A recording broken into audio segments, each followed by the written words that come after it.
life gets hard. I think all of us go through this from time to time. We can try to put on a happy face, but it's really only a surface level front, so people won't ask questions. Deep down, there's a desire to belong, a longing to be accepted, to be loved, to feel comfort.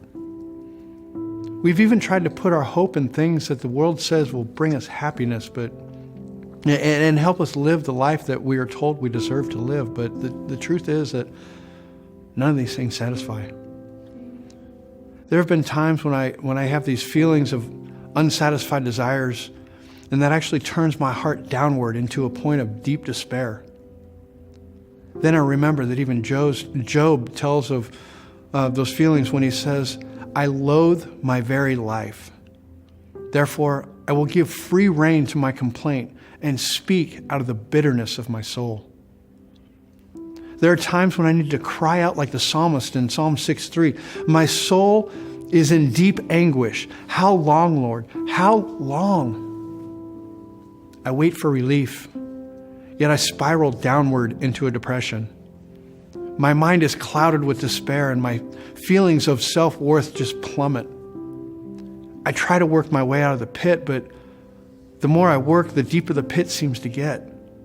I assume just give up because I'm too tired to fight anymore. I mean, why can't I feel like other people seem to feel? They look so happy on their Facebook posts and at church services. That's what I want. That's what we all want, right? But it seems like there's just this constant dark cloud surrounding me. I feel so emotional, like I could break down at any point during my day. Do you ever feel like it just doesn't even matter at this point how I got like this? I just feel so bad. I can't seem to find joy in my life anymore. I feel so alone, like nobody cares for me. I'm just so very sad. Why can't I snap out of this?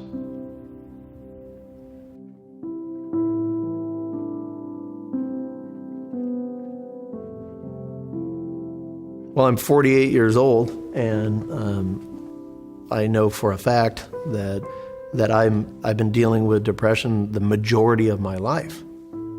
I believe it stems back from the many, many years in the fire service and the things that I've been subjected to, visual, audio,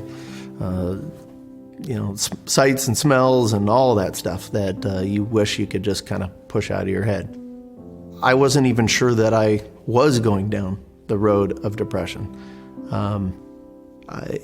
It was more of a guard that I was putting up this whole time.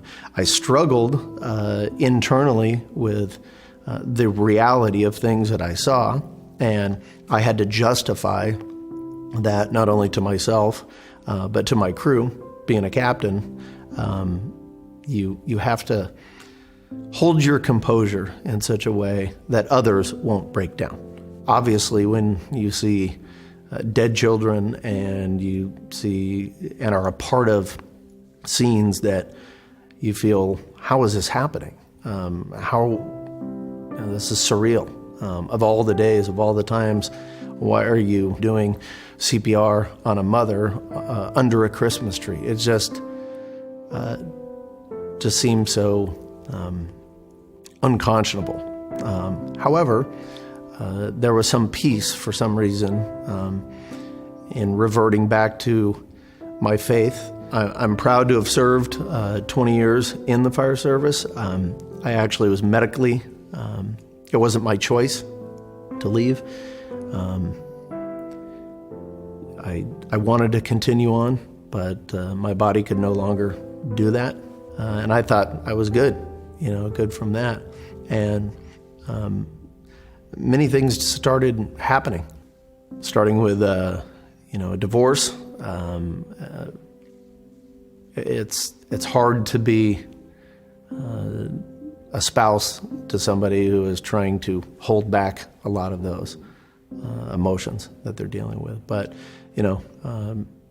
I'd say going through a divorce, the loss of my house, the loss of my career, things just kept happening.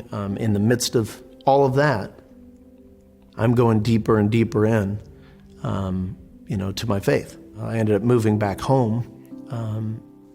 I had a lot of guilt and shame about, the divorce and carried that.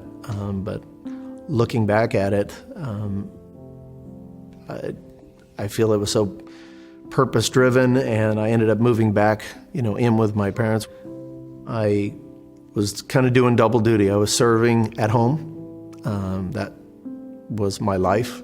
And I was also, pressing in hard with my discipleship group. And it was at that point that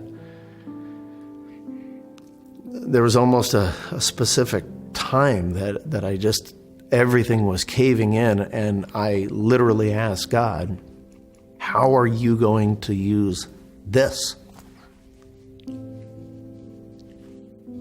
I'm not really being a great example of a Christian while I'm being incredibly depressed and anxious. And I knew the scriptures well enough to know exactly where in Philippians to flip to. And, that kept playing over and over in my head of be anxious for nothing and don't be anxious, and the many scriptures that refer to that. And I just thought, how can I be used? I don't understand why I'm feeling this way. And what's strange is I truly felt that it was a sin. I was feeling as if it was a sin to be suffering from, anxiety and depression. After spending so much time in the darkness and crying out to God and feeling like there was not any answers coming, and I was not being removed from the situation, and it appeared to be getting even darker and more lonely, I was given an assignment by my discipler and mentor, and part of that assignment was to go serve.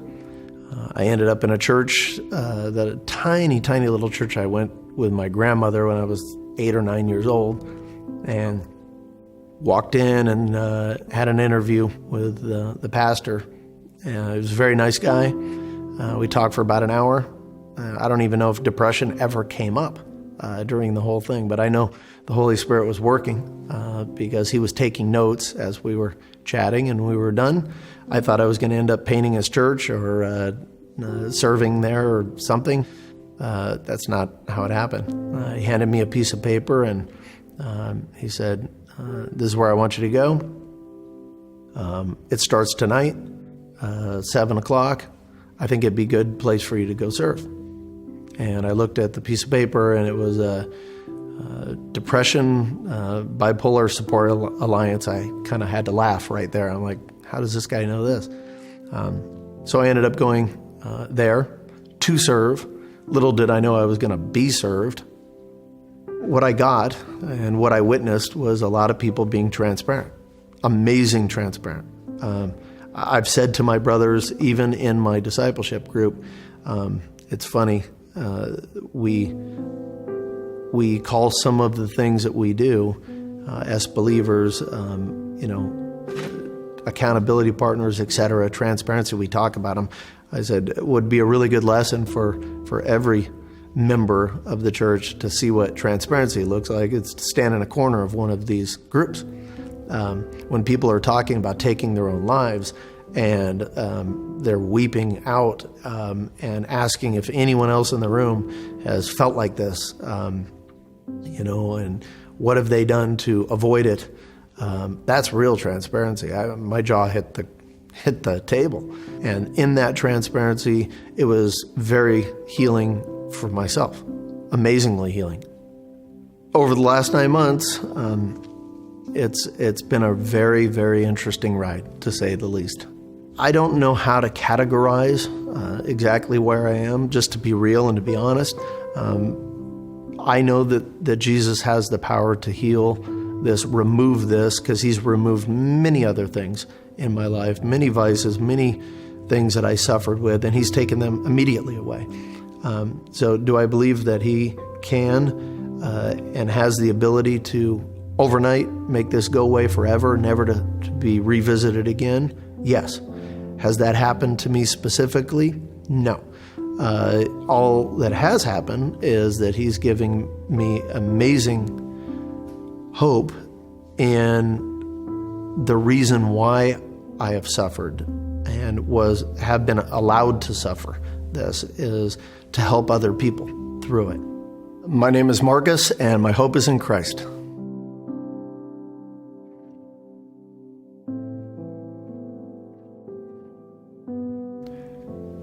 There's a true comfort in knowing that the God of the universe, the God who created all things, who created all people, created and loves me. And he didn't just mass produce me with everyone else like a robot in some factory. Genesis 2 describes how God formed man with his very hands from the dirt of the ground. And then he breathed his holy breath into his lungs and gave him life. All the rest of creation was formed with a simple say-so from God.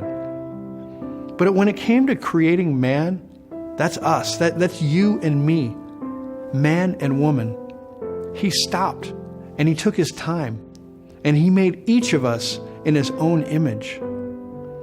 Psalm 139:13 says, "For you created me, my inmost being. You knit me together in my mother's womb. I praise you because I'm fearfully and wonderfully made. Your works are wonderful. I know that full well." God went through all of this and made sure to tell me about it, just so that he could show me that he loves me and that he wants to be in a relationship with me and with you. He knows everything about each and every one of us. Jesus even says in Luke 12 that the very hair on our heads are numbered by God. This kind of deep intimacy can only be found in the great love and care of the God who made me as he made you. We can truly say with confidence, along with the writer of Hebrews, who states about the Lord, "Never will I leave you, never will I forsake you." So we say with confidence, "The Lord is my helper. I will not be afraid. What can mere mortals do to me?" Then Paul says in Romans 8:31, "If God is for us, who can be against us?" So the lone fact that God made me with care and love, that brings me hope. But then you add all of these other facts about God's intimate knowledge of me, that he will never leave me alone, that he is here with me, that I have nothing to fear and no one to fear because he is for me. I cannot help but to have hope because of a God who loves me like this. As I put my faith in him, I find that he is truly trustworthy to bring me through any circumstance that I find myself in. I read a quote one time that says, "The world is changed with the grandeur of God." And if I can only take the time to realize God and his amazing power and his love in my life, my perspective will change. And I will no longer believe that I am alone in this world. My life has worth because God is always with me and he loves me deeply. My hope is in him, and that brings joy to my heart.